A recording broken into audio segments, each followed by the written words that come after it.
Hi guys, welcome to yet another one of my review breakdowns, whatever it is that we do on this channel. Aside loving all that is noodles and ramen, we are going to be breaking down episode 10 of Noblesse, titled Dangerous Man / Love Parade. And it was one hell of an episode. I do think this anime kind of is trying to give me a one last hurrah, trying to knock itself up in the ranks on my overall list, because it is definitely really ramping up, and these last few episodes have just been all amazing. These last few episodes have been insane to watch, and the hype is starting to just slowly build. I think I said from the start that I think Noblesse is going to be a slow burner, and it really is. It is a bit of a slow burner. Before we get into the breakdown, make sure you guys are subscribed to the channel. Going up tomorrow on the channel, yes, tomorrow, is my winter 2021 anime list, where I will tell you what I'm watching, what do I plan to review on via YouTube, and what are my top 3 anime of the fall 2020 season. What 3 animes made the list? So make sure you guys are subscribed and hit the bell so you get a notification when that goes up on my channel. There is indeed a Discord channel for you guys to also get more notifications whenever stuff is launched up onto YouTube. And again, it will be a place I plan to expand once the channel gets a little bit bigger. But for now, you can use it to notify you whenever something goes up. Let us go. We don't waste any time. Real appears at school and then we cut to a free period. And it's nice to see that Regis is actually trying to be the good boy, where he's doing work. He's actually doing some work. And he gets interrupted by a paper plane landing on his desk, where Yu challenges him to make some paper planes with him. And, my girl, the best girl. Sierra is there already with her paper plane in hand. She's already ready. And it's just how shocked that Regis is that she's playing along with it and she's actually making a paper plane. Cuteness overload sends us into the credits. We see Rizal with a paper plane, and it's just the way it's so effortless. He kind of just flicks his wrist and the plane flops on the ground. Once more, we are greeted to a site of security, falling trapped to the army of the simps, the simping going on with these girls and the security guards. And they fail to spot Ninja Rail jumping onto the roof, where Rail decides that, screw it, I'm going to announce my presence. And he triggers he uses mind control, but it also triggers the nobles in the area. And all the humans, the students, all end up going back into their classes and all being obedient. To be fair, Real would probably make the best teacher, hands down. There would never be anybody in his class messing around. Regis, Sierra say they're going to go and look into it, so they leave Rizal in class with the zombie students. And that is when Real is approached by security, which really, I felt bad. I felt so bad for Silver in this episode. And yes, if you have found me recently, I do call M21 Silver because I like to give the guy a name. I don't like calling him by his experiment number. So I gave him a nickname Silver. If you don't like it, sorry. It's stuck by this point. And it is because I see him as more than an experiment. If he gets a real name down the line or something, I will change it. But for now, he is just Silver. Real immediately turning into a character who I despise. I do not like this character whatsoever. And to be fair, the anime doesn't want you to like him. He ends up just straight up attacking Silver without any hesitation. There's no hesitation. He's there. He's launched his hand straight through the guy's chest. And he even says, "You are just a modified human." And he goes into saying that how filthy he is. And we see immediately off the bat that he's a step up from everything we've seen so far of how fast he actually is. Simply obnoxious. We can praise the guy for his superpowers and his strength and how fast he is, but he's just obnoxious. He crushes the bloodied handkerchief below his foot and continues to make a big scene about how gross Silver is. Sierra and Regis finally appear. Off the bat, I wrote it not even thinking that it would be a thing. I just wrote, so Real loves Sierra. No, he does. He actually does. I wasn't joking. He actually, full on, but it's an unhealthy love. It's the unhealthy type of love that you do not want. It is an obsession, where we find out that he actually proposed to her back in the day, and he was then recently let out of confinement. So he's been locked up for 10 years. I did put what has he done, what did he do to deserve it, but we find out later on exactly what he did. And to be fair, I'm just shocked he didn't get longer for what he did. He ignores Regis entirely, and then when Regis finally gets him to look at him, he ends up trying to attack the guy. And he is strong. This guy is so strong, where Regis is hanging by his throat. Human wrists are pretty weak. I couldn't imagine trying to lift somebody up via the throat. It just feels like I'd snap my wrist off. This guy, just to show us how quick and how much of a threat this guy is, we start to see inklings into how strong this guy is. He did call Sierra a princess. That did maybe the clan leaders are like royalty, but Regis is also in line to be a clan leader after Gajutal. I don't think it follows. I think it is just enhancing how obsessed he is with Sierra. We do know as well, we see quite quickly that he obeys Sierra without question because she asks him to leave him alone. She refuses to go back with him. There is a low-key threat, and I do not like this guy whatsoever. I do not like people who just can't take no for an answer, where he low-key threatens Sierra, and then he ends up leaving. And that is when we see Silver losing consciousness. The group now discuss where we find out a bit of history upon Riel, our new character into the fray. He is a pureblood, so this is already giving us some information about the world itself, that even amongst nobles, there is a ranking between them with like their blood, how pure their blood may be. I guess that will be expanded a little bit later on. Riel proposed to Sierra. He was declined, and then he decided that he couldn't take no for an answer and destroyed an entire building, where his temper is just scary. It really is scary, and I have put his entitled little shit. If he is your favourite character, I am so sorry. I'm giving you my opinion based on what I have seen in this episode. If he tries to redeem himself later down the line, I will pass a judgment there and then, but at this point in time, I do not like him. We see it was actually his brother, so Rajak was the one who placed him into confinement, and does a quick moment to appreciate Sierra wearing the black and gold. It looks great on her. It really suits her. I'm not so keen on her wearing the white because it clashes with her hair.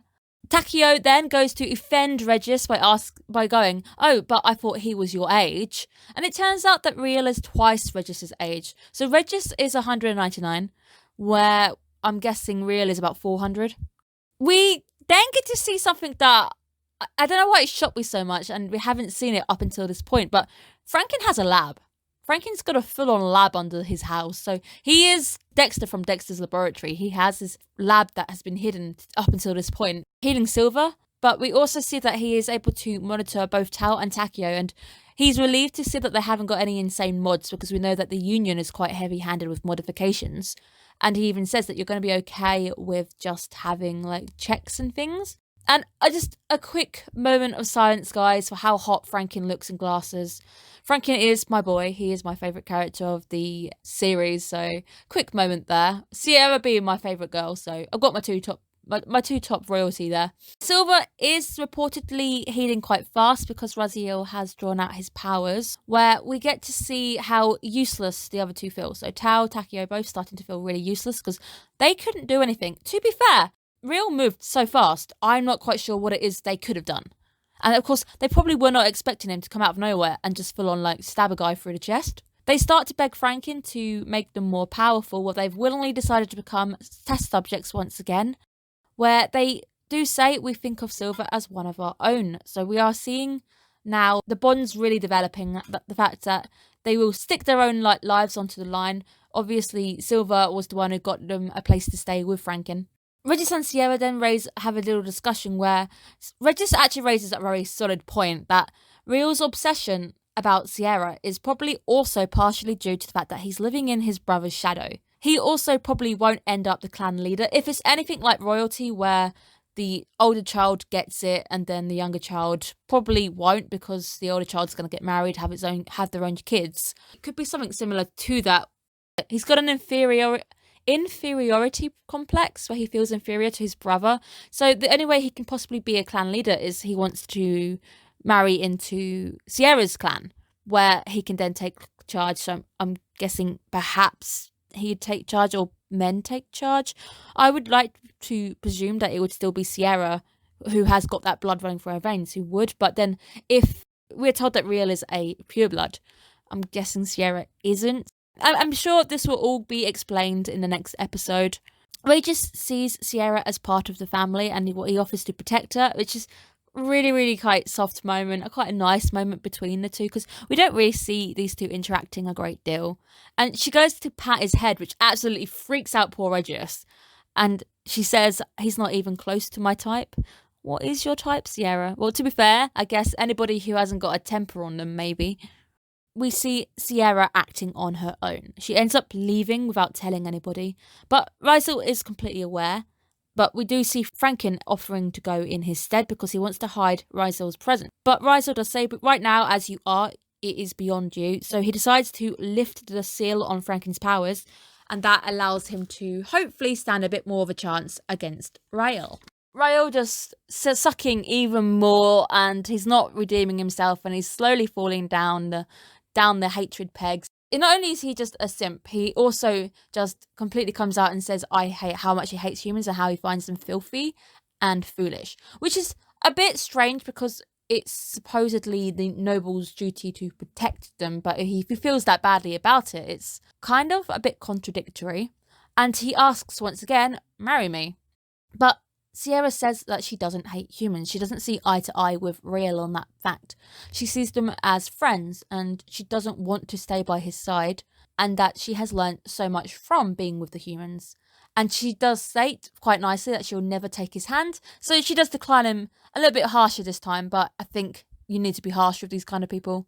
But sadly, he is not a man who will take no for an answer, and he goes in to attack Sierra, so he is the worst kind of noble. Franken arrives, thankfully, in time, where he even says, would you have struck her if I had not arrived? And that, again, just kind of gives you that kind of shiver, thinking that Rael is quite abusive. Rael decides that he's going to try striking at Franken, but it doesn't hit him. He's able to kind of phase out and appear behind him. And this is Franken Unleashed. This fight between the two is actually quite nice, and I really enjoy watching it. We get to see some more of those Franken powers where his energy is like purple, and I do love purple, and it looks like it's raining swords. I love the fact that it just looks like these swords are slamming into the ground, and they also chase Rael whenever he moves. A little insight into Rael's powers, where he creates these clones of himself to go and attack Franken, but all three get impaled on these spiky dark energy swords, where Franken says something quite odd. He says, I sense the spirit of the previous lord within him, aka the soul weapon. So is that what the soul weapon is? Because we know that the soul weapon is passed down the clan. As it says, a soul, it must combine the souls of the leaders into this weapon, like the powers of the previous leaders as a weapon. Sierra chips in saying that's impossible because it's her, I think it's Rajek. I think Rajek is the brother here, where it's the brother who would have the soul weapon because Rael isn't the clan leader. But this triggers Rael, and it reveals that he does indeed have the soul weapon. And the soul weapon is called Grenadier? Grandia. Horrifically messed up by me. But it leads me to some questions, and I finally have a few questions coming to mind. These are my hypothetical questions. You don't need to answer them, guys. If it's going to spoil it, do not answer them. Just let me ponder and mull over these things. And again, for you guys who do know the answers, you can just sit in silence and amuse at how wrong or how correct I am. It makes me wonder about how he has it. It also raises the questions, maybe both brothers have a weapon, because the Grenadier or Grenadier looks like a dagger. And it makes me think that it probably was a double, like two blades, and it's a possibility that both the brothers have a blade. But then that also raises the question, is there only one soul weapon per clan? So is it possible that some clans have more than one weapon? I guess that again rolls into the fact that perhaps both brothers have half of this duo of blades. Franken summoning his dark spear, and they both move into attack in such a spectacular motion. We see this electric blue line, and it shifts as soon as they both start to move. And we transition via the rumble of an explosion to Rysel dropping his tea onto the airplane. This visual is very foreboding and foreshadowy. I was very, very worried. I've been breaking down very heavy symbol foreshadowy heavy series this season. I don't think Noblesse is actually leaning heavily on it as much, because it does what I figured it would mean didn't actually come into play, where I figured that Franken was actually in danger. But he is actually fine by the end of this episode, so it wasn't quite what I thought it was. But it's quite a nice visual. to see the plane starting to soak up all the tea. The fight is starting to spill over, and we're seeing the buildings starting to take damage. Someone's going to have to do a lot of memory erasing to set this one straight. Sierra then plans to stop the fight with her soul weapon and asks Regis for his help, where we see Real just going completely crazy, out of control, and then Sierra jumps in to attack him. It's quite nice, as she kind of goes to slice at him with the scythe, we hear this bell toll, and obviously scythes are often associated with Reapers, the Grim Reaper himself, Death, so it's quite nice to have that bell tolling. And we get quite a nice section where there's a nice bit of colour popping going on in this episode. I don't know if I've spoken about colour popping on this series, but I've mentioned it quite heavily in a few series this season. You will see that the only colour that actually stands out in this sequence is the red in Real's eyes, as he's in shock that Sierra is there in front of him, attacking him. Where he even goes, "I love you, why are you not accepting me?" And then he even quite ironically says, "Are you planning to fight me?" Even though we've already seen him go and try to attack her. So it feels a little gaslighty there. But Sierra, like the pro she is, like the best girl she is, she handles it very, very calmly. She has that same calm tone. She doesn't lose her composure. But then Real plays his trick card. He plays his winning hand. He ends up winning by default, but it does make me question, why did you not use this from the start? Why did you not just pull out this order when you were in the playground in front of everybody? Why didn't you just bring her straight away back then? I mean, this got kind of really, really messy, so you could have just saved yourself quite a bit of effort by bringing it out straight away at the start. So he has an order from the Lord where Sierra has to obey Real and come back and return and abandon her mission. Sierra has no choice. She has to agree, so she agrees, but Regis is not included. We also see Real threatening to kill Franklin next time they meet. I hope it's the other way round, my boy, because I don't like you. Like the piece of work that he is, he mentions the fact that Gajutal is in danger and he doubts that he's still got his head intact, which is quite a horrible thing to say considering Regis isn't allowed to go with you and Regis's grandfather is Gajutal. So another little bit to show the kind of spiteful nature of this character. Sierra leaves, telling Franklin to look after Regis. Franklin reports back to Raziel and tells him about the entire situation, about also the fact that Gajutal not reporting them was what placed him in danger in the first place, and asks what is he going to do. The scene a little bit later on, we see Franklin confronting Regis about what he's going to do and whether he's going to go if he's worried about Sierra, where Regis just won't disobey a order. He just can't. But that is when Franklin says, "But are you more concerned about you or Sierra?" Which is when he tells him to go and get ready. "We're going to go to your hometown, Lukedonia." So Raz is going. Raziel is going to Lukedonia. The next two episodes, because we've got 2 episodes left, is going to be an interesting one. It's definitely going to be one where I think we're going to have something go down between Raziel and Razgria, I think her name is. I had to dig her name out, guys, because I really couldn't remember it. Razgria is informed that Sierra is returning. Also, the character informing Razgria, I know she's important. I don't know the name just yet because obviously I haven't been given it in the anime, but she is a collectible character within Hero Kantari. So a character I've got my eye on.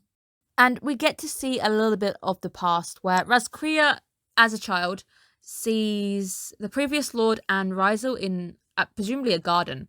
We get to see the Lord smiling at her, and that is also when we get to see a really precious Raziel smile because he smiles back at her. So we can see that they all used to be on the same page. They all used to laugh and joke with one another. Obviously, that is no longer the case, and they consider Raziel a traitor. So hopefully within the next 2 episodes, we get some information on that and why he is considered a traitor and what actually ended up going down with the Lord in the end. But we have already seen that Raziel was very, very cold and aloof from the Lord.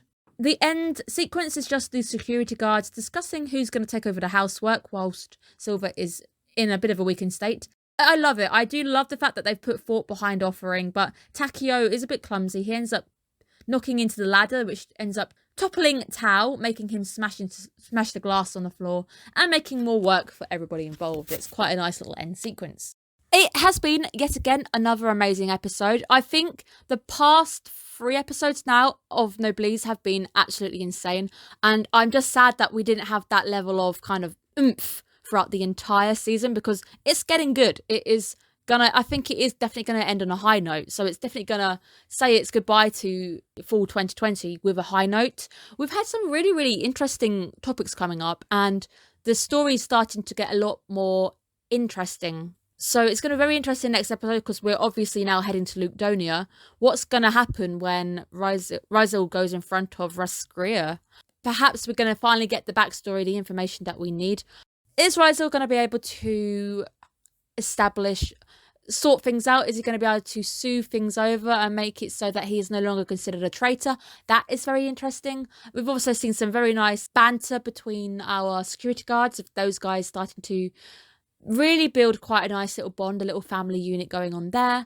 And we've seen some really nice interactions between Sierra and Regis finally, because up until this point, we've not really seen their actual relationship explored. So we're starting to see how they feel for one another and how they consider each other family. So there may be different clans, but they are definitely considering each other family. So they don't care about the fact that they've got different surnames. I really enjoyed this week's episode. I hope you guys really enjoyed this week's episode. It's definitely getting exciting now. We're heading into the final 2 episodes. I don't think Noblesse is continuing, even though my anime list has a question mark by the amount of episodes which are due out. So up until this point, I've only heard that it's going to be 2 more episodes before it ends, but I could be wrong.